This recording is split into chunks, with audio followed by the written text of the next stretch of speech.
صحیح بخاری حدیث نمبر 2۔ ایک شخص حارث بن حشام نامی نے نبی کریم صلی اللہ علیہ وآلہ وسلم سے سوال کیا تھا کہ یا رسول اللہ صلی اللہ علیہ وآلہ وسلم، آپ پر وحی کیسے نازل ہوتی ہے؟ آپ صلی اللہ علیہ وسلم نے فرمایا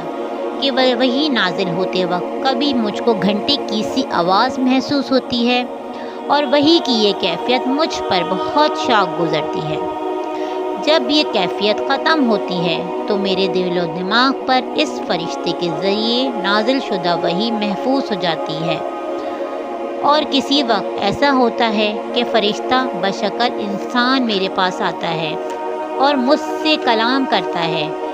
بس اس کا کہا ہوا یاد رکھ لیتا ہوں۔ عائشہ رضی اللہ تعالیٰ عنہا کا بیان ہے کہ میں نے سخت کڑاکے کی سردی میں نبی کریم صلی اللہ علیہ وسلم کو دیکھا ہے کہ آپ صلی اللہ علیہ وآلہ وسلم پر